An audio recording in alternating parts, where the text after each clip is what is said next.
मियाँ मुहम्मद साहब एक दिहाड़े उन्होंने का एक दोस्त मिलने वास्ते आया, दिल का जानी मिलने वास्ते आया। सारी दोपहर उन्होंने कोल ठहरिया। शाम को जो इजाजत लैके चला तो मियाँ साहब उन्होंने तोरन वास्ते अपने पिंडों बाहर एक दरख्त के थले आ गए।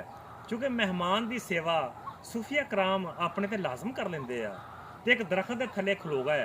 बोर का दरख्त सी ते उस दरख्त के थले खलो के यार जा रहा सी, यार नूं जुदा कर रहा सी, विदा कर रहा सी। ते मियाँ साहब फरमाउंदे ने कि सज्जण विदा करेंदियां नैना चाहे वैण, सज्जण विदा करेंदियां नैना चाहे वैण, ना रोवो नैनो भैड़िओ वेखण दिओ नैण, ते सुख चले। यार जा रहा सी ना, यार सौखी ते हुंदे आ।